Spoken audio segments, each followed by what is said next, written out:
Welcome to Creative Distillation, where we distill entrepreneurship research into actionable insights. My name is Jeff York, Research Director at the Deming Center for Entrepreneurship at the University of Colorado Boulder Leeds School of Business. Joined as always with my co-host, Brad Werner. I'm the Teaching Director at the Deming Center at the Leeds School of Business, and really happy to be here with you today, Jeff. This is great. We're outside. This is cool. We are on Brad's back porch. So if you hear dogs barking for attention or lawnmowers going or birds flying by, it is a lovely day here in Boulder, Colorado. And, we're getting closer to being back to doing what we originally started doing this podcast. Like we would actually go into breweries and distilleries and drag people along with us and sit there for a really long time and enjoy the ambiance and talk to entrepreneurs. So we still have a remote guest today. We're really excited to welcome Robert Everhart, Bob, as he goes by. Bob is the Director for Research on Entrepreneurship and Society at the Graduate School of Business at Stanford University. Thanks for joining us today, Bob. Hey, thanks. This is great. And we have lovely weather here in Palo Alto. And of course, I'm inside, but well, we are outside. So well, it's great to be Bob, here. Tell me about, I've never known anyone with the title of Director of Research on Entrepreneurship and Society. That's pretty interesting. What's that all about? Well, thank you. It's a title that took some effort to get done. But what it is we have a project funded over $1 million to investigate, and we're funded by venture capital, believe it or not. Really? To investigate how entrepreneurship is changing society.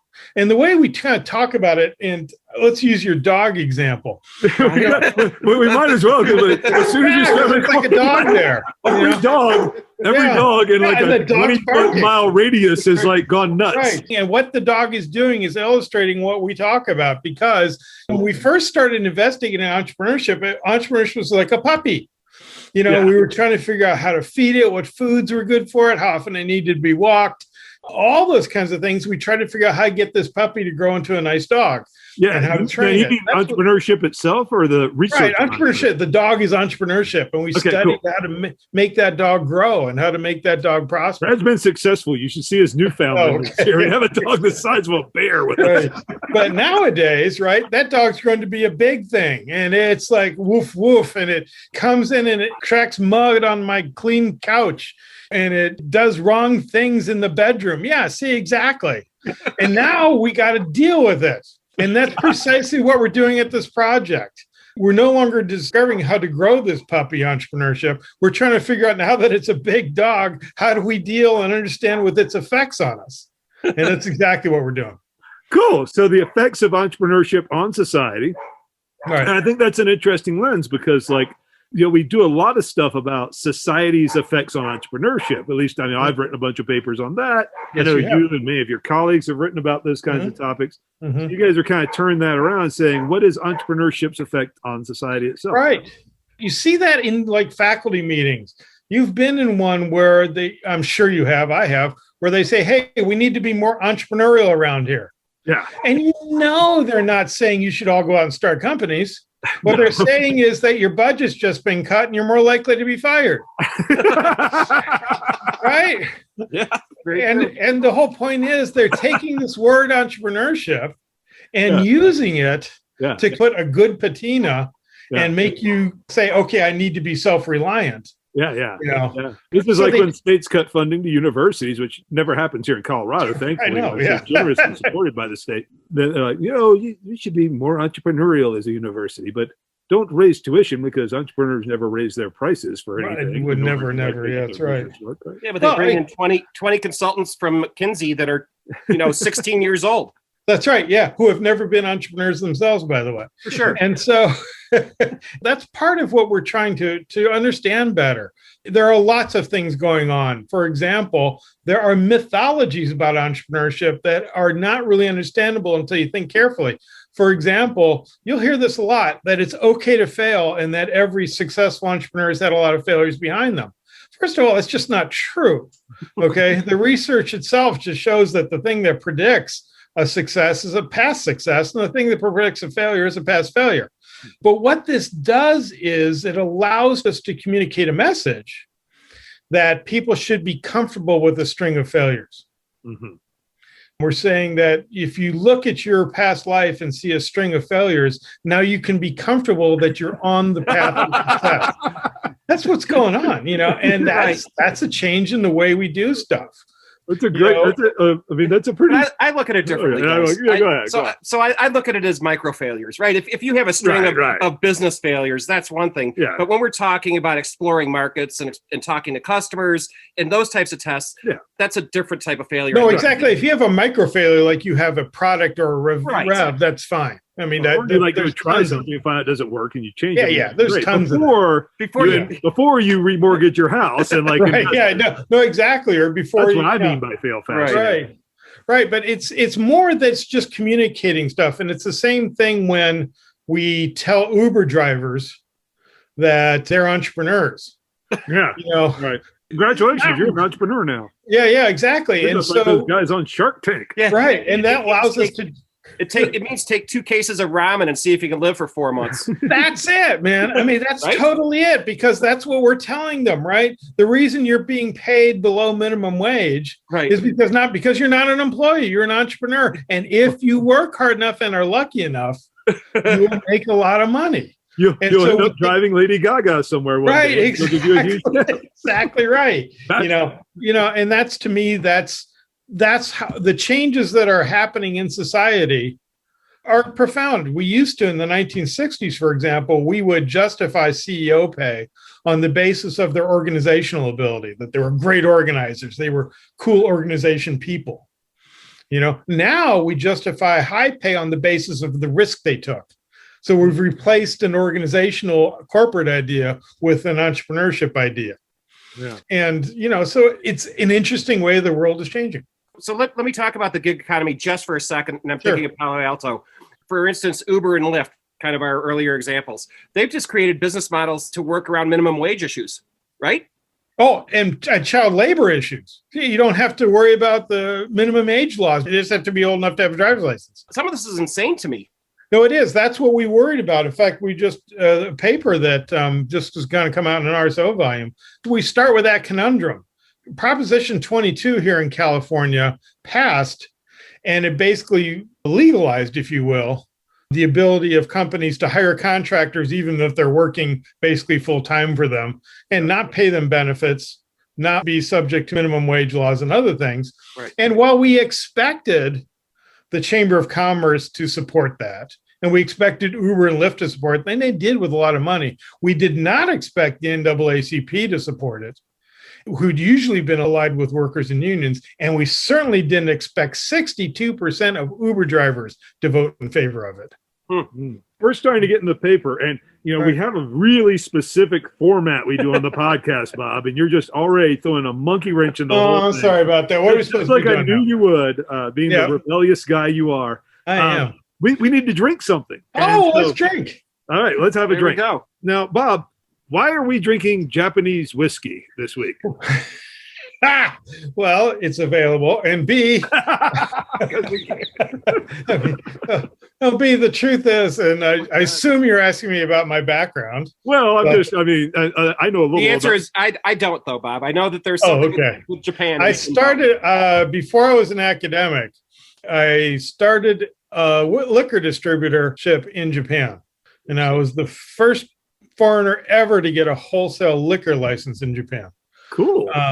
Which I thought was really, really cool. I worked in Japan and studied Japan, but I didn't. I worked in Japan. I'd grown up around Japan. My parents were married in Japan. There was Japan always around my house. And also, I'm at an age where, when I was in graduate school and late undergraduate school, Japan was like China is now. Everybody was worried about it. It was going to take over. It was, all that stuff. Yeah. And so a lot of us, and I was one of us, General Motors paid me to learn Japanese language. That's cool. Yeah. And when I worked for Applied Materials, they sent me over to deal with the Japanese vendors. And I was made president of a company in Silicon Valley of their Japan subsidiary. And anyway, while I was there, I just started a company because I was bored being a corporate guy, and started a venture capital funded company by Japanese venture capitalists in Japan. We grew and grew. We became the largest independent wine distributor in Japan. selling mostly California wines on, I think, a cool technical inventory model, basically. And we did well. And I sold the company in 2007, bought a Jaguar and a house in Tahoe, and well done, Bob. right. Way to help society, buddy. Right. So I guess we're here drinking Japanese whiskey because, hey, we couldn't find Japanese wine. Well, I texted Brad and said, well, Bob suggested we could either have sake. Am I pronouncing that right? Right, sake. My daughter admonished me if I was going to be on a podcast, I better not go there and say, we're going to drink sake, y'all. Right, yeah, you don't want to do that, sir. But also, it is also a mistake because the actual word for it is Nihonshu. Sake just means it's a generalized alcoholic beverage. Right. But anyway, the rice wine is Nihonshu. So we have a single malt Japanese whiskey called the Matsui. It is a peated single malt, apparently won a bunch of awards, which is why I bought it. It was also the most expensive one at our local liquor store. And knowing you, Bob, I was like, well, which one will Bob pick? The most expensive one, probably, knowing him. Are you familiar with what we're drinking at all? I am. It's a wonderful Scotch. I mean, it's not very commonly seen in the United States. So it's actually impressive that you have it. I'm drinking this. You live in Boulder, Colorado, Bob. Yeah. Well, I'm drinking this. As well as being home of the Deming Center for Entrepreneurship, also has an amazing array of fine liquors. Well, there you go. Of course, because you're studying entrepreneurship and you need to be drunk. But this Hibiki is interesting because, number one, it's what I told you to get. And B, this is also peated. Yeah, I tried to get it. Yeah, we couldn't find that one. I totally believe you. But this is also peated. Okay. And I think it's the oldest Scotch made in Japan. I went to the distillery once, and it was amazingly technical. Really? Let's give it a shot. Well, so from this one, what I'm noticing, different than, so my go-to is like Talisker, like if I'm going to drink whiskey. And this is a lighter whiskey, I'm noticing for sure, than most of the Scottish whiskeys. I agree. This one I'm having is not as peated, if you will. It doesn't give you this direct smell that transports you to the fens of Scotland. No, it's just not like burning peat, sniffing a campfire. So yeah, this is more a refined background of peat. It is really good. Mm-hmm. Got almost a honey-like sweetness to it. Mine does too. It's all the caramel coming out of the cask, but of course, they designed that in Japan. I mean, in Scotland, it issues the barrels that are out and back. Right. In Japan, they only use the barrel that they test and comes out in specifications, and has the right amount of char and the right optical properties and all that kind of stuff. So you get a consistent product, but you get a very sweet and actually a very delicious product to drink. Mm-hmm. So when you were starting your business, Bob, in Japan all those years ago, was there such a thing as Japanese whiskey at that time? Yes, Japanese whiskey's around for 100 years, and they had won awards by that point. Okay. But it's just their approach that I saw, and no doubt there are craft makers somewhere in Japan, but the approach that I saw, both by the way they made the Scotch and the way they made the wine, was almost as you'd expect them to do it. It's very precise. There were charts all over the brewery about, just in time. Yeah, I was wondering. I was just thinking like, different chemical trends and, all this other kind of thing. And they were made carefully, and they had meetings every day, to discuss the production and, and hank it out. And you never see that in Scotland or Kentucky, It's like yelling at everybody else about what they should be doing, and they might be doing it. Probably not. That's right. A long time ago, when I was in manufacturing, I was over at a Japanese company, and my friend and I, we were making this part. We had a part who's being defective, and we saw what was wrong with the machine right away. And we wanted to tell them, but the Japanese who owned the machine had to get 20 people in a room and sit down and talk for 3 hours. And they came out with the same answer we had. And, the point is that they probably would get it right more often than we do. But then again, we saved a lot of time. So it's hard to tell. Well, this is a real treat. And the reason I bought this one, other than it was the most expensive, I figured that would be the best one, which is probably not right, but wow, that probably really is right. opening up too as it sits, man. Holy cow. Yeah, Now, no, that this is is like gorgeous. The peat's really coming out it's now. coming out for sure. And I would like to convince your audience that this is the only time I've drunk scotch this early in the day. Ever. Right. Do you have a big teaching commitment with your role there at Stanford? Or? I do not have a big teaching commitment. It's kind of whatever, which I really like. It's kind of ad hoc. And this is my first year, and nobody's asked me to, and I haven't volunteered. Well, hopefully they won't listen to the podcast. I mean, they won't realize that. So. That's right. Better be quiet. All right, so this is delicious. We now have a proper beverage. We've heard about why we're drinking Japanese whiskey. We're enjoying it. So let's dive into the paper. This is a really cool paper. Thank you. Now, first, we start with making fun of the title. This is our tradition. So, freedom's just another word for nothing left to lose. You like that part? Yeah, I've heard the song. Yeah. Me and Bobby McGee. Right, that's right. Was that originally by Janis Joplin? I don't think so, but I don't know. Oh, Chris Christopherson. Well, there you go. There you go. Yep. All right. Anyway, that's the first part of the title. All right. Now, entrepreneurialism and the changing nature of employment relations. Right. Okay, deal with that. Brad, this is the first title But- you like. No. But So Brad's down with it? the first part of the title, I'm not sure why you'd drop a song in there, but Well, it's going to be explained. yeah. Yeah, so well, I can explain that. is there a process even for these titles? Because truthfully, Bob, as an entrepreneur and listening to some of these titles, I need more than just scotch. You don't even want to know the first title we had for this. Trust me. Well, maybe Scotch explains where the titles come from. Brad. I'll send it to you in the chat, okay? But we actually had this kind of obscene initial shots to send it to our small group of people who are reading the paper, for us. And Right. Unfortunately, thank goodness, Mike came up with an idea so we didn't have to. And it expressed the paper perfectly. The title is actually last, correct? After the paper's written. Absolutely right. And then once the reviewers reject the first title. Right. Well, our little quarter said, well, we expected they would. There's no way it was going to go to the review process with that title. This paper is co-authored with Steve Barley, also at Stanford, and Andrew Nelson at University of Oregon. Yeah, you said real quick about this appears in RSO volume. Explain what the heck that is, because people aren't going to know. Research in the Sociology of Organizations. And as part of our project, a number of us got together and decided to create a 10-chapter volume that kind of acted as a stake in the ground. Like, this is what we mean by this. Right. And so this is our chapter, but Violina Rendova and her colleagues have a chapter. John Meyer and Patricia Bromley have a chapter. Mike Lounsbury has a chapter. It goes on, and just terrific people that I all admire. And we've put that together into a compendium that makes the statement: entrepreneurship has grown up to be a big dog and it's tracking mud in the house. Let's understand the mud and how do we clean it?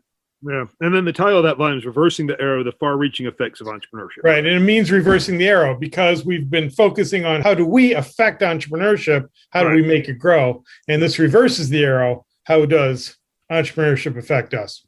So cool. So that's how this paper and this volume came about. So why don't you tell us a little bit about the paper, Bob? No, the paper is actually kind of simple. We look at this question of why do people support new emerging ways of doing things that really aren't in their benefit for the sake of being entrepreneurs or taking on the entrepreneurship moniker. And so we particularly look at contingent employment, which is becoming in Silicon Valley, for example, 40% of the employees, here in Silicon Valley. My son, who graduated from college with a math degree, works for Google. That's nice, but he actually works for a company that seconds him to Google. Really? Yeah, and that's a great many of the employees at Google. And that does several things for Google. One, they don't have to worry about developing these people. There's no obligation to pay them vacation or promote them or have regular. The second thing is it prevents a union from forming, right? These people work for somebody else. And there have been numerous union attempts at Google. And so interesting phenomena are happening. We're trying to explain it. For example, Amazon just fought off a unionization. The vote was turned down. And they were asking for wages that were actually near minimum wage, which is surprising. When I was a kid, 17 years old, working in an iron foundry to pay my way through school, I just went down to a local foundry and got a job as an unskilled laborer. I was making, in constant dollars, $42 an hour. That's incredible. Some 10 times what minimum wage was. And that was unskilled labor work. And it was decent money. It paid my way through college. And the point about that is that nowadays, people in their 20s aren't getting even that deal. They'll be lucky to make half of that now. And so something has changed. And what we asked about more than anything else, why do they vote for it? Why don't they vote for unions? Why aren't they in the streets with signs? Why don't we see? And what we found, and the paper basically says that in the post-war environment, and we follow the writings of Reinhard Bendix, in the post-war environment, the management and corporations were largely concerned with the relationship between management and labor. And there was this kind of contract. Now, we're not saying that, by the way, the 60s and 50s were the greatest thing. The people that were having this argument were largely white and male. It was excluding a lot of others. There were all kinds of iniquities. But in this realm, right, there was a discussion. The discussion was basically who would give the orders, who would take the orders, and how do we structure that relationship? And the deal was pretty simple, right? I'm going to give the orders, but I will pay you and take care of you so you will obey those orders. Well, it was more of like a social contract between the company and the worker of Right. It's a social contract. You're going to sacrifice, you're going to sacrifice some freedom. You're going to sacrifice autonomy, right? You're going to do your job. And right. in exchange for doing your job and working the factory floor and doing what you're told, we're going to make sure you have a pension. You can work. Yeah, we're going to make sure you can put your kids through college. As long as you don't screw up, things will be better for you and your kids. And by the way, we're going to justify that the people above you, they are there because they have some some ability, organizational ability, some innate abilities that make and and really importantly, what they point out also is that if you, as the person obeying, we're going to take care of you, but if you are enterprising enough and work hard enough, there's a possibility that you will become one of the people that gives orders. Right. It creates stability, right? Yeah. The people are being paid according to a social contract, and they have the potential to join the ruling class, if you want to put it that way, whether it's rarely realized or not. Yeah. Well, the paper points out, because we take a historical perspective, that this whole contract fell apart as large corporations fell apart, conglomerates disappeared, and laws were passed in the early 80s that allowed conglomerates to be broken up. The whole private equity business of buying small companies, deading them up and spitting them out was enabled. Globalization happened, right? And communication happened. And so what happened is, rather than having some 40% of the population being unionized, it's down today to 6%. Yep, right. And what's happened is a new contract has emerged, is what we discovered. And the contract is no longer about, and this is the point of the whole paper, is no longer about who gives the orders and who takes them, but who is allowed to be inside the organization and reap the benefits of being inside the organization, and who must stay outside and only occasionally engage with different organizations in what some people call an entrepreneurial career. Really, really interesting. And so we ask, how does this calm things down? How does this create the same social lubricant and stability that the old did? And we call it the entrepreneurial ideology. It is that you are not a worker, you have autonomy. We are now given autonomy. And you have that value, and you can engage with any organization you want for as long as you want to engage with it and convince them, as long as we have this free market agreement. And so we tell people that your highest value is now satisfied as an entrepreneur, that of autonomy and freedom of action. And we still hold out the possibility of joining the elite, because we say, if you're willing to fail enough, and if you succeed, then you will start having an organization, and then you'll be on the inside, and you can now engage with contractors as you want to. Yes. So it calms it down both ways. And Well, contract work, I'm not complaining about contract work. Contract work is fine. It's just interesting when it starts becoming half the working population. My direct question I'm thinking about this is, what does this predict for 50 years forward? Well, I think that's a really good question. We've asked that ourselves. There's two things, right? If this works as an effective social solvent, I guess I'll put it that way, a social lubricant, then you can expect to see increasing and large levels of inequality because the people inside gain more benefits. Right now, we celebrate CEOs making $30 million. And by the way, in Japan, that never holds, which is kind of an interesting thing. But, you could easily see us moving, in my view, into the state of existence that was most of civilized time. And what I mean by that is this whole thing where most of us are middle class and grow up with a dog and, have a bicycle and a car and all that stuff, where most of us are like that, that's only about 100, 150 years old. The rest of human history is about 1/10% owning everything and everyone else, chasing the dregs. And what I'm afraid, so here's the downside. I'll give you the good side in a minute. What I'm afraid is that it's just, there's a good side. So my afraid is that it's going to just continually drift more towards that direction, greater inequality, a new ruling class that has few social obligations to the working class. That's what usually leads to social upheaval and revolution. Right. I mean, this is when heads end up on pikes and the guillotines get rolled out. Okay, so that's the good side. January 6th, maybe. I mean, some would argue January 6th. We saw the start of that in America. I mean, who knows? Right. Well, right. So the good side of what I'm thinking about is that we're seeing this happen right now in Silicon Valley. Silicon Valley in the 90s, as you know, was like 500,000 companies, all new, all growing, all little. Now it's 5 companies, right? Basically, Google and here's what could happen, and this may be positive. The more and more companies try to selfishly gain by pushing people out and having them engage with them and push costs out, they are untraining their cadre of workers.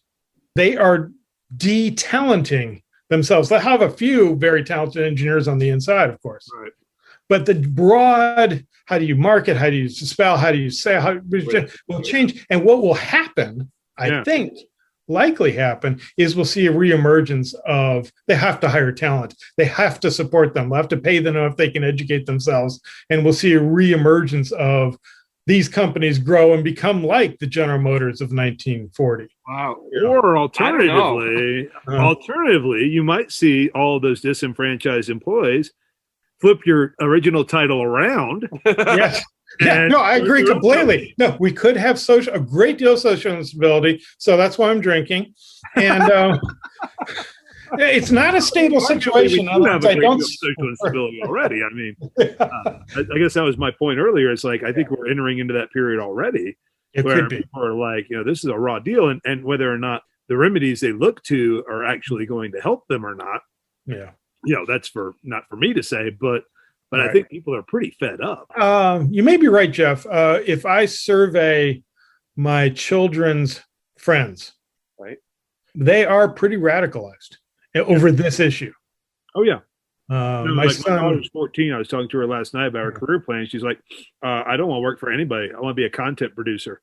So I can't get followers. I can just get companies to give me money and that'll be fine. Right. Like, you also might end up being, a rock star or like, right. But I don't think the odds are quite like that. I think I'm saying because I'm an old guy. I think actually a lot of people are making a decent living and very happy with themselves and sort of what I'm viewing is the next phase of the economy, which is people just are all independent contractors for themselves. I'm making fun of the ideology you're critiquing here. I mean, because that's no. Julie Shore wrote a really good book last year where she looked at the gig economy and the people in it. And she found that people who engaged in it as either a hobby or a lifestyle choice, yes, that they didn't need it to eat. Right. Actually found it very satisfying, very freeing. and they were happy with it. It's the people who needed it to eat. Yeah. In other words, I need this job to put a house, roof over my head and feed my children. They're very unhappy and feel they're getting a raw deal. Yeah. Oh, yeah. And you can imagine, I mean, these are extremely hard jobs, not paid enough. Like an Uber driver doesn't have the security of a dishwasher at like the local restaurant, right? I mean, the job's that's a problem. Or what about vacation? I mean, that was always a frustrating thing for me in Silicon Valley whenever we had clients or suppliers in France, right? We had to be sure we talked to them before August. Because we weren't going to talk to them again until Christmas or something. So when I think of this theory and I think of what you just laid out, Bob, which I totally agree with, there's a big question mark there, and that's the political response, right? Isn't that the wild card in a sense? I mean, we're already hearing pressure to break up your big five that you just mentioned. Yep. God, I mean, the future is really uncertain in a sense because of that political class in the middle. I think that's exactly right. Boy, that's really wise.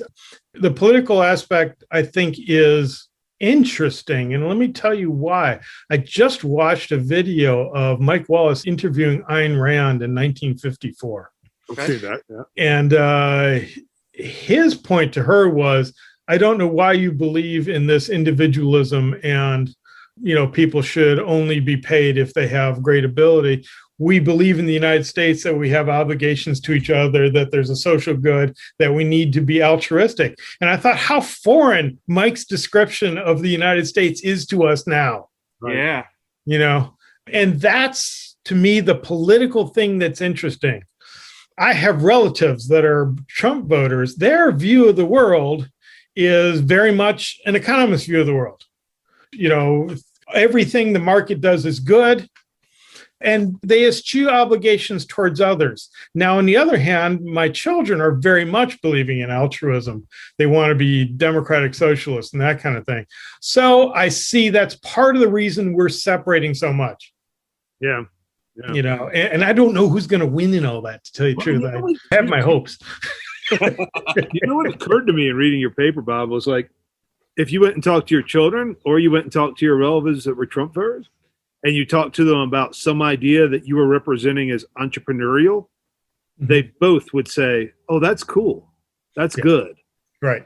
I mean, this is really, so I've been doing research where I've been finding that like when you frame environmental problems as entrepreneurial opportunities, right, people on both sides of the aisle will get excited about them. It's the one unifying ideology in America right now.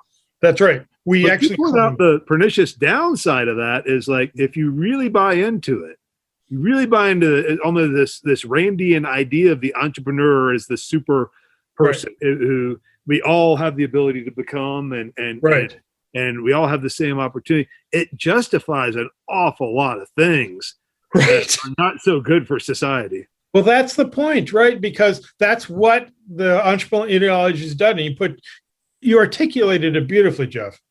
It creates a patina of goodness. Yep. On what in the past would have been reprehensible behaviors. For example, Elizabeth Holmes is excused by many people because she at least tried to be an entrepreneur. It's too bad she claimed something before, but all entrepreneurs do that. She just went a little too far. Yeah. No, what she did was awful. But this is happening in social entrepreneurship and sustainability entrepreneurship. Rather than saying, here's a more effective way to implement policies that we need, it's bringing the market in. And so only if the market justifies this activity will I then do it. And frankly, there's a lot of environmental policies that we need to put in place that are not good for markets.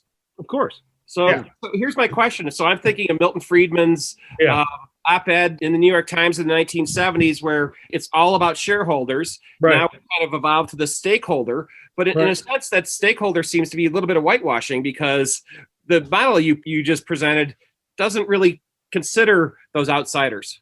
Well, we do consider that we take a different view. We take the view of stakeholders that employees are a stakeholder, that the community is a stakeholder. So we believe that the community takes health from long-term stable employment from the companies in it, and it creates social connections, creates long-term relationships that we think help communities grow. So I think anyway, that this whole idea of shareholder primacy, which was a new idea when I was in graduate school the first time in the early 80s, it's kind of strange because the shareholders are the most protected class of stakeholder. They can't be reduced below zero. Right. They got all kinds of protections, but the employees don't got none of that. That's right. And they can be fired and start losing right away, and the community loses. Part of this is just very, very guttural and visceral to me because I grew up in mid-Michigan. Yeah. And of the 5 employers in Jackson, Michigan, where my wife and I went to high school, all of them are gone. Yep. And if you drive on the roads between Jackson, Michigan, where I grew up, and say Lake Michigan, where we used to go, you go through town after town you could tell we're beautiful towns, but the factory's closed.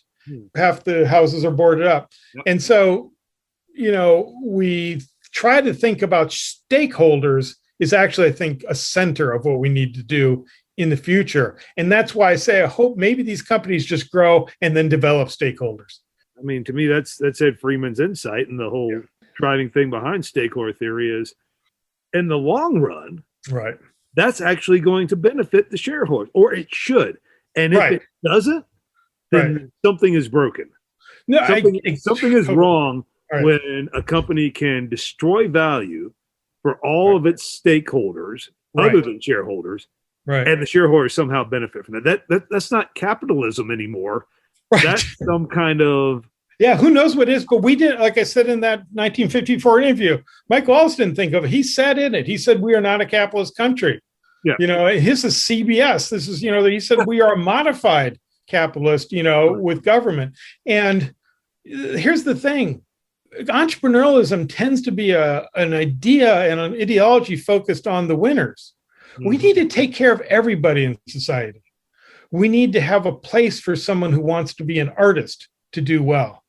We need to have places where someone who isn't, say, the brightest or hardest working, to have just a good job. We need to allow for various levels of ambition and ability and be inclusive. And I don't know how we can get to our goals in diversity and inclusiveness unless we have a sufficiently robust economy that employs a broad swath of people. So it isn't allocating a few jobs among different groups. It's, let's all decide where we want to go. And so I think it's important. That's why I thought it's a good thing. Maybe this development will result in large corporations. These flags that happen, right? If you think about where you and your wife grew up, when those towns are dying, think of the generations of children still in those schools. Absolutely right.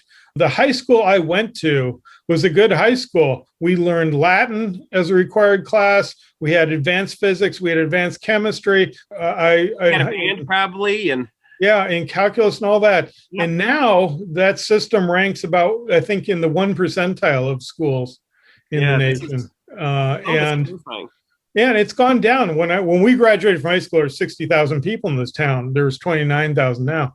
And so, when we celebrate, one of the things we pointed out is that Instagram grew really, really fast, right? Got maybe 13 employees and they got sold for $1 billion. That would not affect anyone other than investors, really. Right. Dark Cup Corporation in Mason, Michigan, has been there since 1960. Employs several thousand people year in and year out. I'm not saying it's a wonderful company or that the owners of it are wonderful, but it's there. It gains community support. They give them tax breaks when they get in trouble.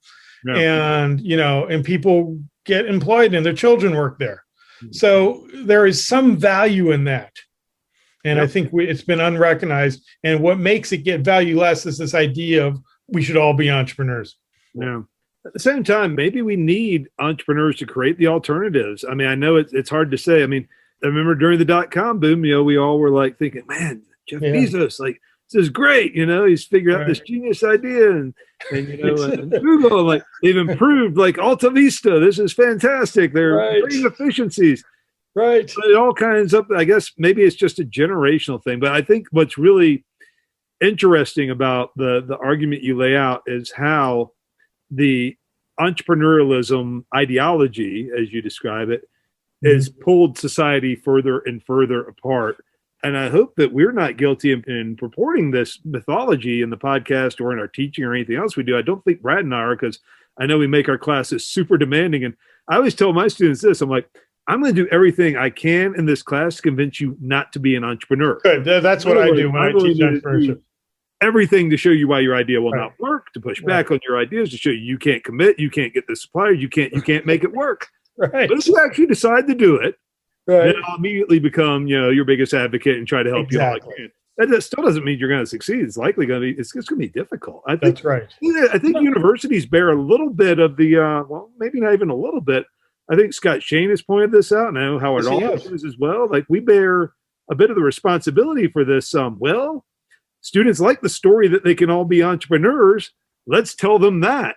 Yeah, Aldrich and Yang point out that that what we teach them doesn't match the environment that we're sending them into. And no, I think you teach it exactly the way I do. Because the fact of the matter is that if you start a company 4 times out of 5, maybe even 9 times out of 10, you're not going to make it. And some of those not making it means bankruptcy and losing your house. And let's not do that. Let's focus on affordable risk. Like I always teach them, like you don't want. Do not bet your parents' house on your app. Like Sarah's Matthew wrote about that. If it's going to work, there'd be people knocking at the door with money. Trust me. Yeah. And if they're not, your app's not going to work anyway. So don't do that. That's what I love about the effectuation people. They actually talk about that. Well, they did a cute study. They did a wonderful study. Actually, they found that experienced entrepreneurs acted to minimize risk more than anything else. They didn't bet the farm. They bet what they could afford. Who wasted $4 million on that study? It cost $4 million, Brad. Just 2. But I mean, but Brad, there's all these other narratives. Like, I mean, I know you say big surprise, but I mean, it's like there's all these other narratives, like the lean startup or whatever. It's like, look, just pivot; it'll be fine. Right? No, exactly right. And Brad. Sorry, didn't mean to interrupt. No, that's not what expert entrepreneurs do. They aren't like those goofuses who just do stuff and hope for the best. Right. That's why I teach it, and it's why I'm glad you do, and I'm sure it's what Brad is saying. I was an entrepreneur. I built a company. Part of the reason for writing this was just that, and the reason VCs are funding it. A lot of what is being spread around, and I'm not going to blame anybody, but a lot of spreading around is kind of hooey because, nobody that I know ever who was running a company or investing in a company was first going to look at your technology and your prototype. When I was investing, I wanted to see the size of your market, how new it was, and how fast it was growing. Yeah. If you identify this really cool market niche that's growing really, really fast, we're talking business at that point. That's right. And I want to talk to the executive team. I want to know who's there. Yeah. Right? Who knows how to drag money out of that. Right. And I try to explain, VCs aren't trying to find some incapable people that they will coach. They're hoping John Rockefeller walks in with oil all over him saying, hey, I found this in a field up the street. You want a piece of this? That's right. And that's what you're looking for. And that's why in this paper, we make the point. The organizational act of entrepreneurship, where you create a company to make a profit, is different than the ideological meanings we take from that and then apply in other social realms. That's awesome. I can't think of a better place to conclude, Bob. That's really cool. Congratulations on the paper. So once again, the paper is called Freedom is Just Another Word for Nothing Left to Lose. Entrepreneurialism and the Changing Nature of Employment Relations.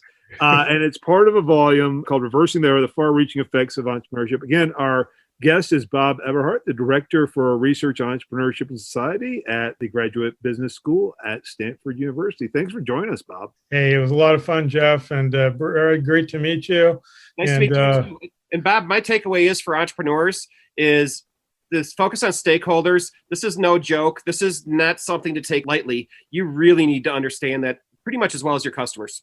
I think if you take this perspective, you actually can create a competitive advantage. I think that's exactly right. If people know the difference between actual entrepreneurship and the ideological nature of entrepreneurship, they can focus on what they need to actually do and take the appropriate risks. Yeah, I totally agree. So like I said, I'll leave you with this. I tell my students, I ran an entrepreneurial company for 7 years and I had one good night's sleep, and that was the night I sold it. Well, there you go. For those of you that are getting ready to start your company, you can look forward to a good night's sleep sometime. When you sell Very it, right? far away future, or you could Upon just your exit. or you could describe it, drive for Uber, not get any sleep at all.